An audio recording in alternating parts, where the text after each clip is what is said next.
and welcome to another episode of the Teachers Lounge Talk Show.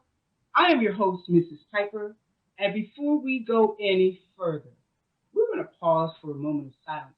Now, normally, I target the moment of silence, social unrest, COVID, but tonight, whatever you want to lock in your mind for your moment of silence, have that person, have those people in your heart and mind as we respect all lives right now. Moment of silence, please.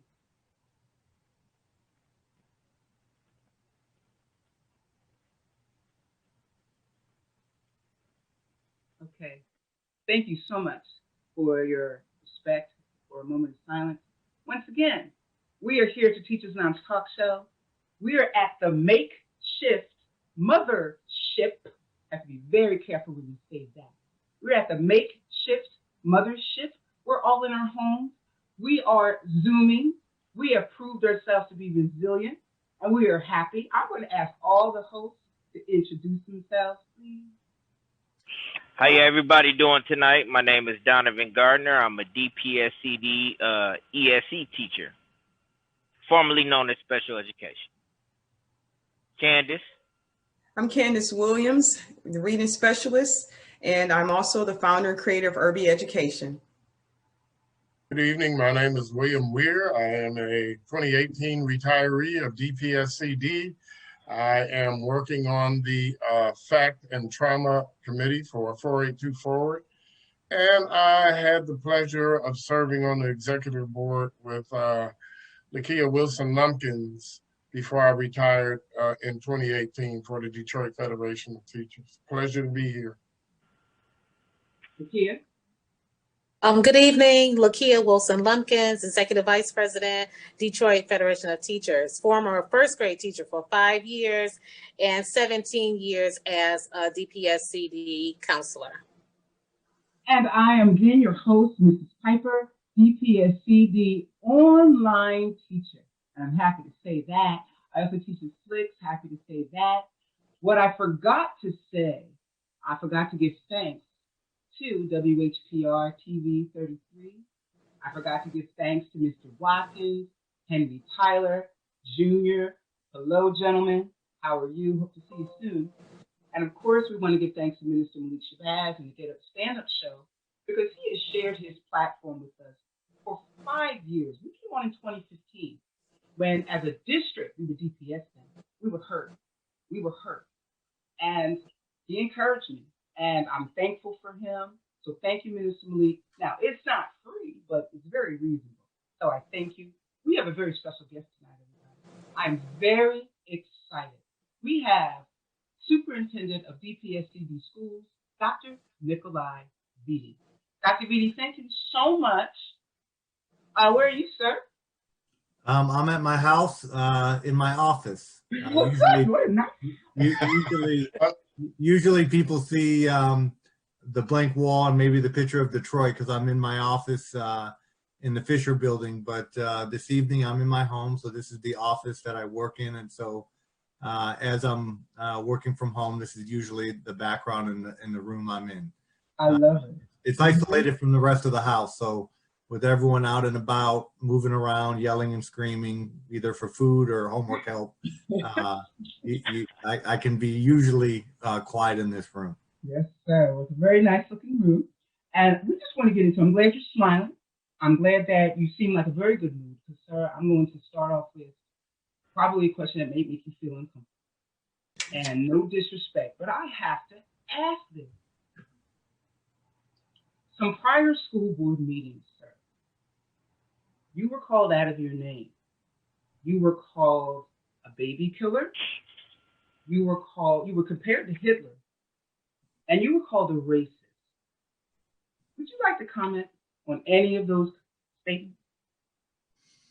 So, I would be lying to you if I would say that those things didn't hurt.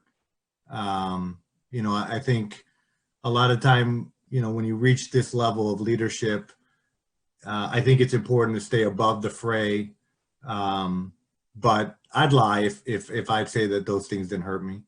I've been at this work for over 20 years, and some of the hardest, turnaround type districts and schools in the country where the kids that deserve so much have not had, based on the history of this country from a race, socioeconomic perspective. And I've always been in the fight for those students.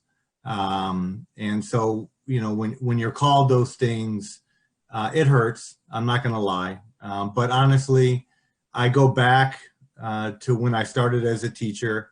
I think it was maybe my second year teaching in New York City. And a veteran teacher said to me, if you're going to be successful in this profession, you're going to be successful as a teacher, you got to keep your ego at the door. And I think it's one of the most profound things that I was ever told. And I know that was in relation to being a teacher, but I apply that to, being a superintendent. And there's an immediate, you get shook, and then you try to stay focused on what you're trying to accomplish. And you also realize that, a lot of the name calling is childish. And when folks start using name calling to make their point, you start to realize that they're losing, that they don't have much facts to go on. And a lot of the folks that were name calling during those moments, so I completely understood the pushback, the concerns, the issues about reopening. But when folks move to name calling, it actually reminds me of what we've seen with President Trump for the last 4 years. There's this culture, the rhetoric, the lying, the half-truths, the manipulation of reality in order to get attention. And I think certain groups had to revert to that because they couldn't stay focused on the facts and on reality. And I think you have to put in perspective always where people are coming from. But when you get to that point, you have to realize that they've actually lost touch and they've really lost control of the argument. And then you move on. And I do believe, and I've seen it, everywhere I've been, is that eventually those individuals lose credibility because they are actually making good points, but the good points that they're making are lost because they're too extreme. They're not focused on the facts, and typically they're not focused on children. Well said. And so I have to ask you, since you're talking about children and your home, can you please dismiss your superintendent hat for a moment? I want to talk to you as a parent. Okay. As a parent, what is your opinion of online learning? It's not ideal. It's not the right way to learn for my children. And I would say that it's not the right way to learn for most children. There are some exceptions. And, a couple of those students have even emailed me and said, I thought maybe online learning was best for me. Now I know it is. But though that, that's 1% of the overall population. One thing I think the pandemic hopefully has taught this country is that you can't replace an outstanding teacher in the classroom. We've all, I think all of us, some of you more than me, have been around and seen these fads come in and out of education. And one of those fads was that technology was going to be the silver bullet. It was going to solve all of our problems, with moving kids to grade level and intervention. And yes, technology plays a role. Technology is important. Kids have to have access to the tools that students throughout the country, throughout the world have. But at the end of the day, you cannot replace a dynamic, committed teacher in the classroom, and the beauty that happens between a committed teacher and a group of students. You can't replicate that. There's a human exchange, a dynamic situation that can never be replicated through a computer or even through online learning. Again, you can supplement, you can intervene, you can add to, but you can't replace. So this has been hard, on all families and all children, but, as a parent, it's been very hard on me. It's been hard on Rachel, my wife, and our kids. And I believe, I'm optimistic that we're now getting on the other side of this pandemic. We're not there yet, but we're moving there. I think President-elect Biden's victory, the Congress moving to the Democrats, the sign of a vaccine, I think are all examples of optimism. I don't think we're there. I don't think we can say all those are going to get us there, but I think there's optimism. I can actually talk to my team and feel like I see sun at the end of this tunnel where it's been dark. Candace?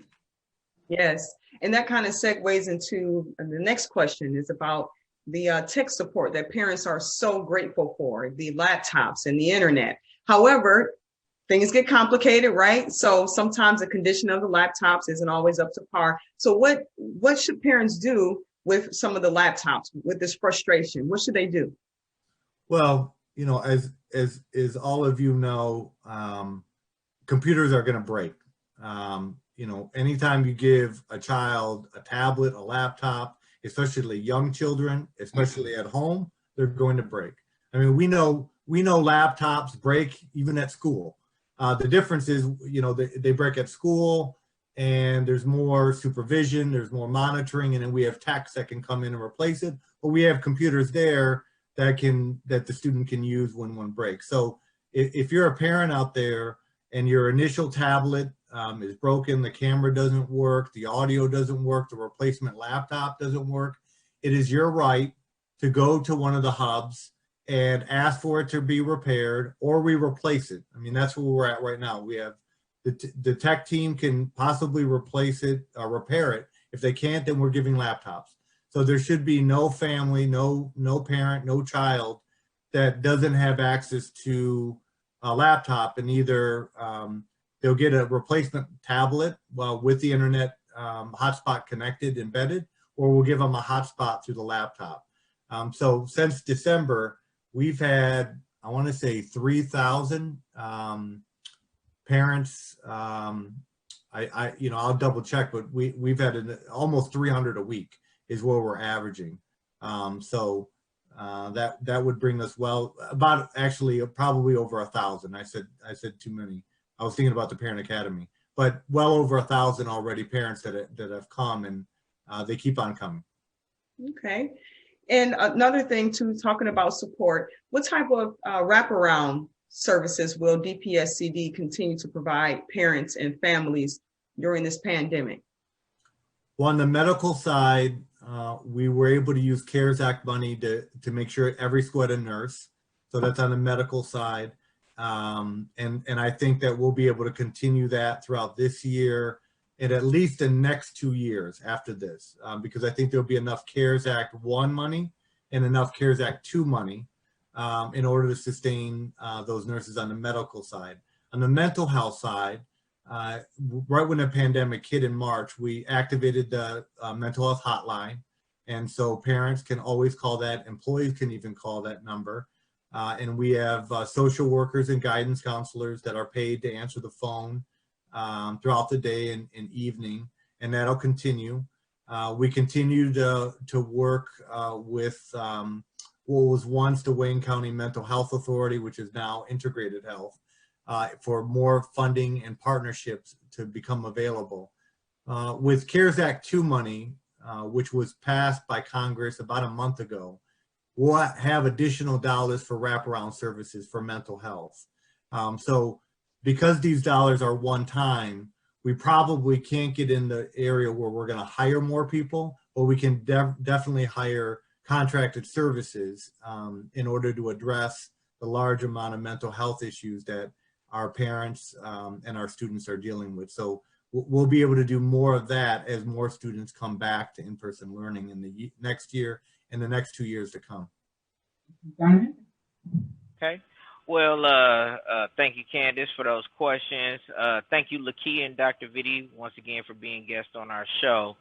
This question I have is kind of for both of you, because as a ESC and DFT 231 member, we're kind of confused as to when do you think it's going to be safe for us to return to school under this pandemic? When is the date? When will the aides be mandated to go back into the school? We'll want teachers that want to go face to face or have a hybrid learning center? When are we due to go back in school? And does the 5% effective rate have anything to do with your decision? Dr. Vitti, do you mind? Yeah, you go ahead, go first if you want. Sure. We are being very responsible and cautious. We are following the science. We are definitely paying attention to the city's positive infection rate with respect to COVID-19. And so once the city's infection rate is 5% or below, we will be returning to face-to-face instruction. Now, please know that there are some DFT members that are working face-to-face. They want to work, and those that are not working face-to-face, they want to work face-to-face. So we are, again, being very cautious and optimistic with the new incoming administration in Washington, D.C. We're watching him roll out his plan with 100 days of wearing a mask. And we know that all of those precautions are going to make a huge difference in getting us back into the classroom, not to mention the vaccine that is now being rolled out. I won't steal Dr. Vitti's thunder regarding the vaccine and its availability within the district. However, that is soon to come as well. He will explain more about that, but we are watching the science, and that will direct our actions. Dr. Vitti? Agree. So, we felt that it was safe, not as an imposition, not by force for families. And obviously we worked through the DFT LOU for reopening to give preference to DFT members as well. But, when we go back to the summer, the infection rate was at about 2%, 2.5%. And nationally at that time, obviously no one knew what it looked like to open up schools in a pandemic. But the data and the science was saying anything above 10% is probably unsafe to open for in-person learning.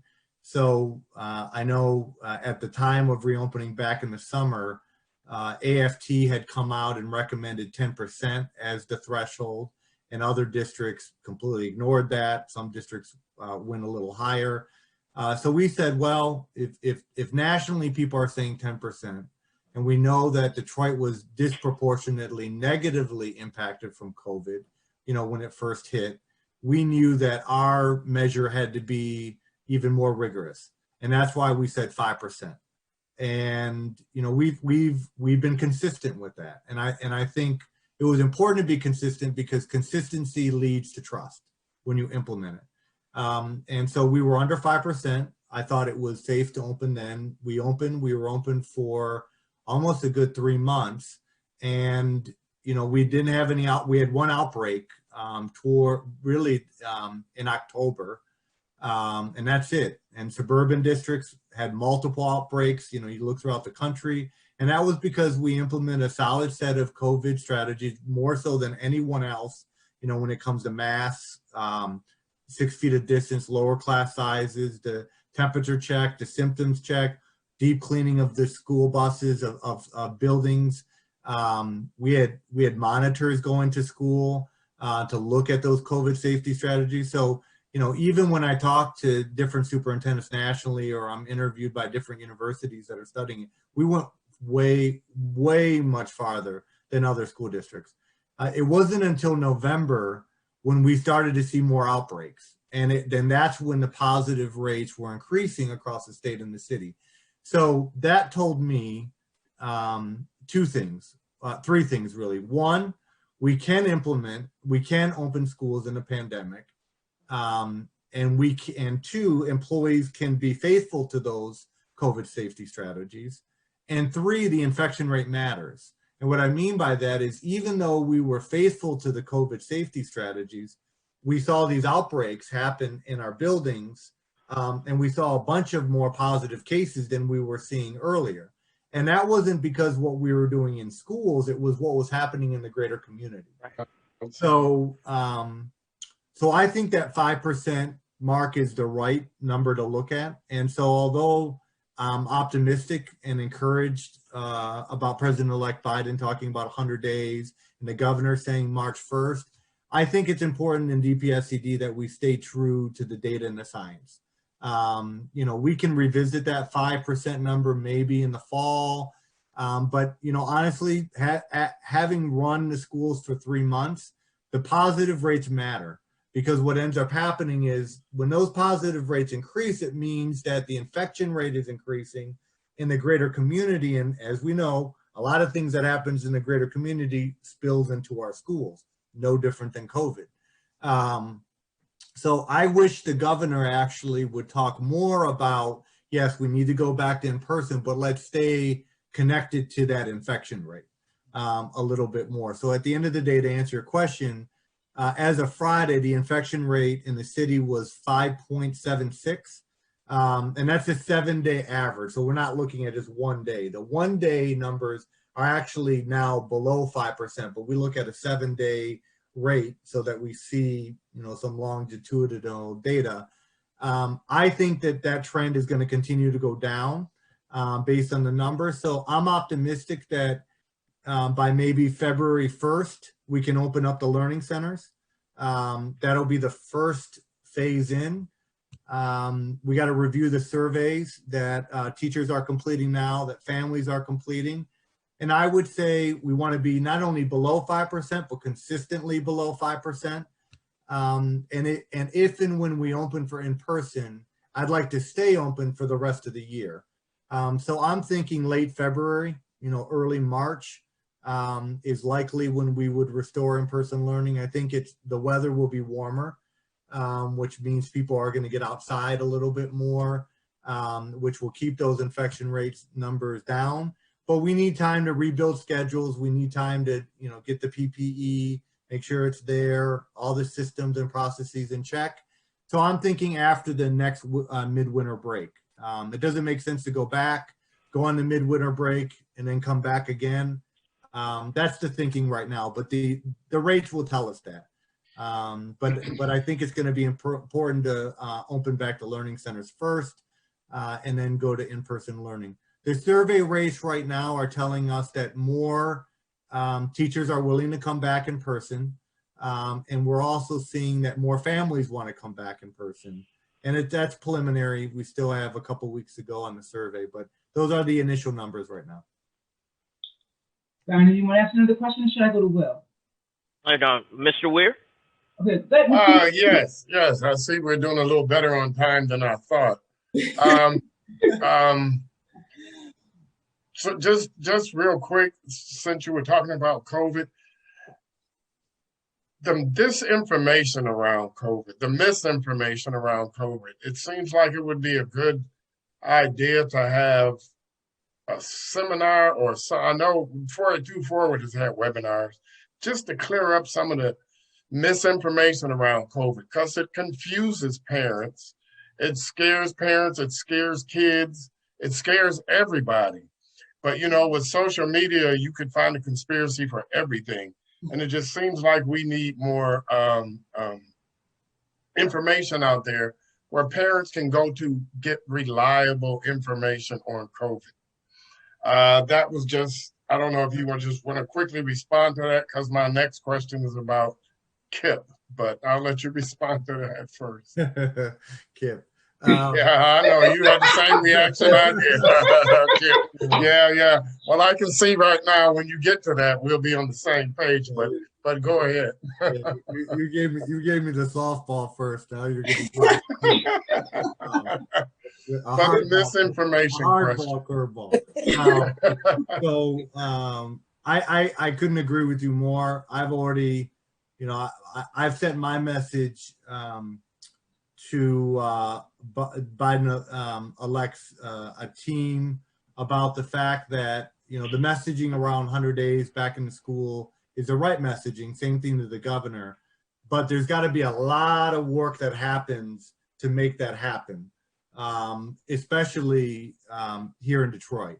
We got to be very realistic and know that Detroit had such a disproportionate negative impact on COVID, and families have lost loved ones. And then so that is enough. But then you go into this very dramatic, consistent messaging about stay at home, wear a mask. Don't, we just heard 2 weeks ago or 3 weeks ago, stay at home for the holidays. Don't go see grandparents. It's very hard to shift from hearing that to go back to school.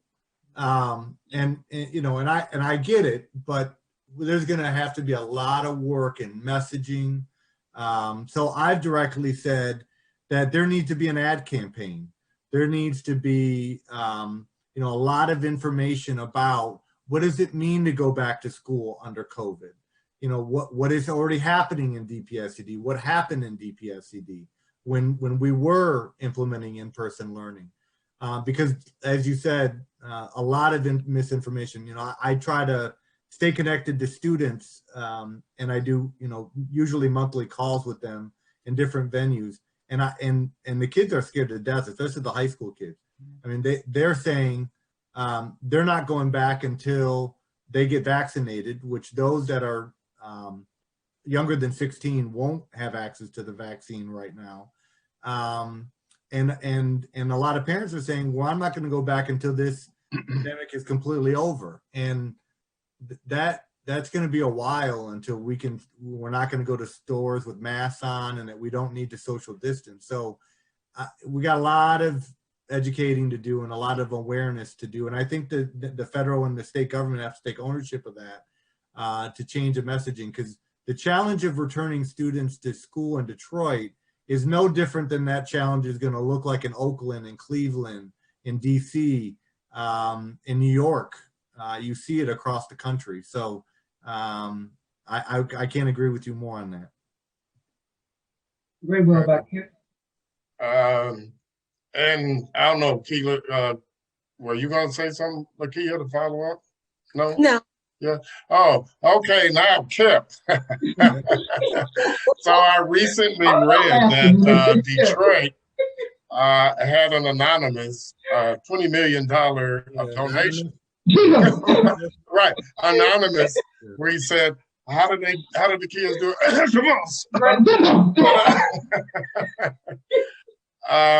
But considering, if you've read on Kipp, they're not as everything, in my opinion, everything that they're cracked up to be. But what is your opinion on Kipp and them coming to Detroit? Well, I've been hearing, rumors about efforts to bring Kipp to Detroit since I came back to be superintendent. And I even heard, even when I was in Jacksonville, I think I may have even heard in Miami that there were efforts to bring Kipp to Detroit, even when I was in those locations, because Kipp was in Jacksonville. I was already in Jacksonville when I became superintendent there, and there were efforts to bring Kipp to Miami when I was in Miami. I don't know if they were ever successful in doing that in Miami or not, to be honest. But Chalkbeat reached out to me last week, and my comments I think were pretty clear in that I said, we don't need Kipp in Detroit. We have about 100 schools in DPSCD. We have 50,000 students in our system. There's about 35,000 in charter schools in the city. And, why are we continuing to throw philanthropic dollars at, the next silver bullet when we have roughly 86,000 students in schools in the city, whether it be traditional public or charter? And why are we not working to fix and improve those schools?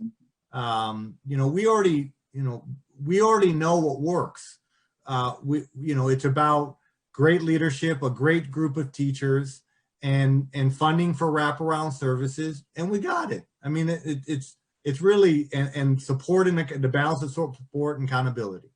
We have model schools in the traditional public school system already. So when folks say, well, what does it look like? Well, I can name, 15 schools right now that I could take you to that are models in Detroit that need to be replicated. And it's not, just Bates and Flicks. We have other good schools like Burns. Burns is an excellent school that I would put up against anyone as far as the leadership and the group of teachers and how they're committed and focused on children and how they're intervening to move kids to being at grade level. And, be honest, there's also a couple good charters, not a lot, but there's a couple that are okay, that are more models as well. So if you're fascinated on the charter model, then use the ones that are there.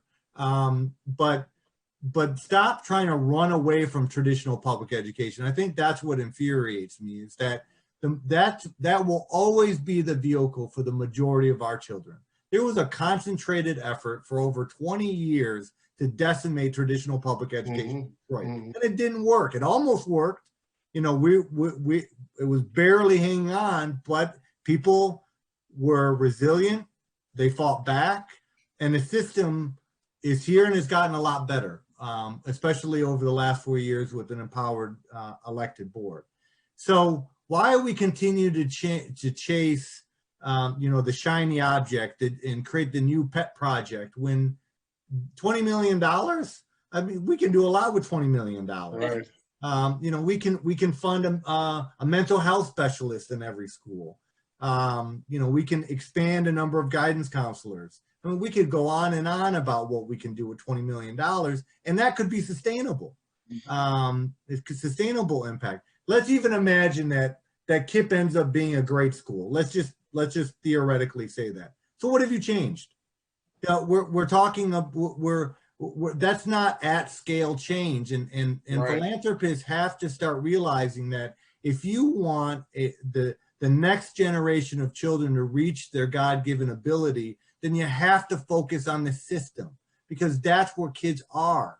That's where neighborhood students are that lack the opportunities. And so when we create KIPPs, all we do is move kids who mainly come from families that are more high demand families that navigate the system, and they leave the traditional public school system and they go to that school. That doesn't change at scale the landscape of opportunity for children. It doesn't change the landscape of Detroit educationally. And I would suggest too that if you want to see innovation, and that's what you're caught up on, then go to Marygrove. I mean, Marygrove is KIPP done better. Marygrove has an educational partner in University of Michigan. It has Kresge as a philanthropic funder. Marygrove has historically been an education institution embedded in the city. It has a reputation. It's respected. I mean, that's innovation. It's going to be a K-12 continuum, teaching the next generation of teachers, social workers, psychologists, and it's embedded in the neighborhood, and it serves neighborhood students. I mean, there's going to be an exam process for the high school, but it's going to be a feeder pattern that's focused on the neighborhood that will prepare kids at the high school level. I know that was a lot, but but yeah, and it's just not. And what's concerning is that somehow we allow for an anonymous donor when we're talking about public money. So a charter school, depending on how charter schools advocate, in some circles they like to say that they're not public schools, and then when it's about money, they're public schools. So charter schools are public schools in the sense that they get public money.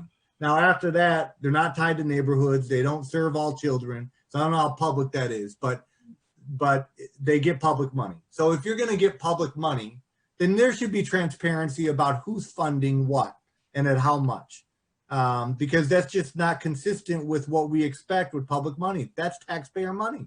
So, right, exactly.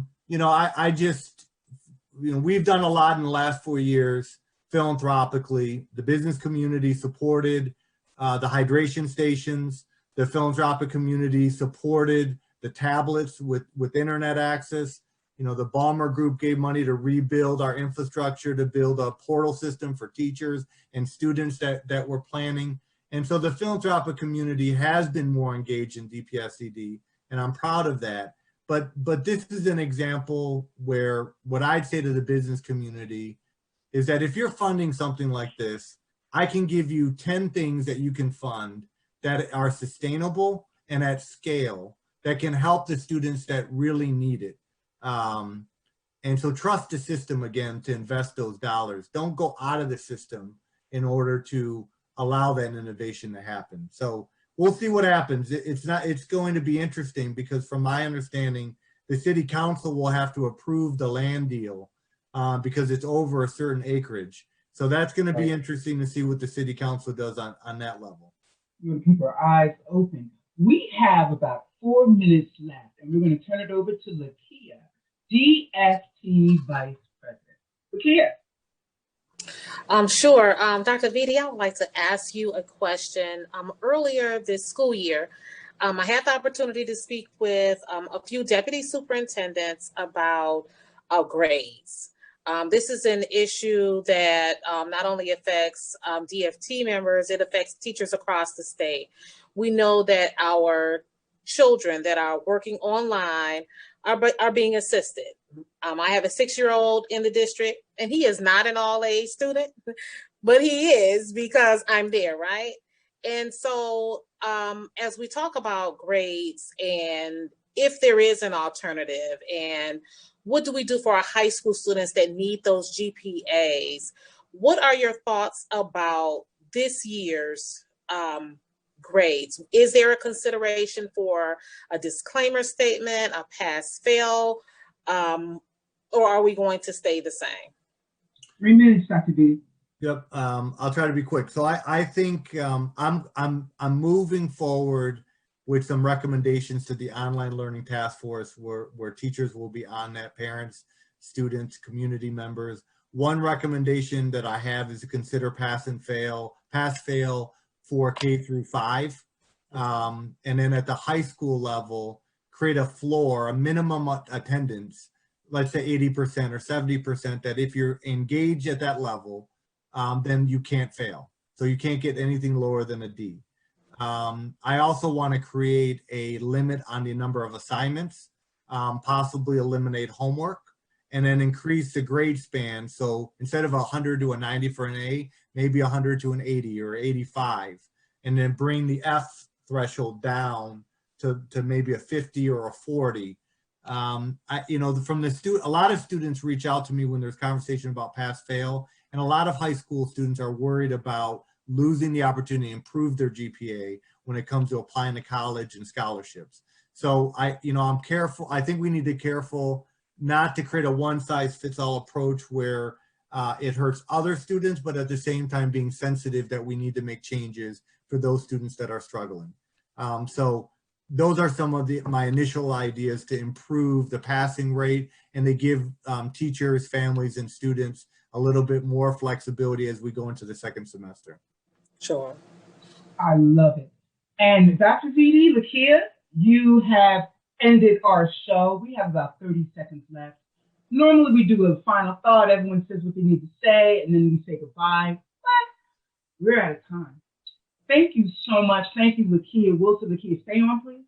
Thank you, Dr. Vitti. Dr. Vitti, thank you for keeping your word with us. Thank you for joining us. We will definitely be reaching out to you again because, of course, we want to get you back on here, maybe by the next report card period, okay, market period. So thank you so much, sir. Again, we're here at the Teachers Lounge. We air on WHPR from 7 to 8 in the morning, Comcast Channel 90. We're happy to be back. We're hoping next week our guest is going to be DFT Vice President Lakia Wilson. I put her on the spot. Bam! I put her on the spot. Bam! Thank you so much, everybody. I love it. Bye-bye. Thank you, Dr. I've been voluntold. Thank you, Ms. Wilson.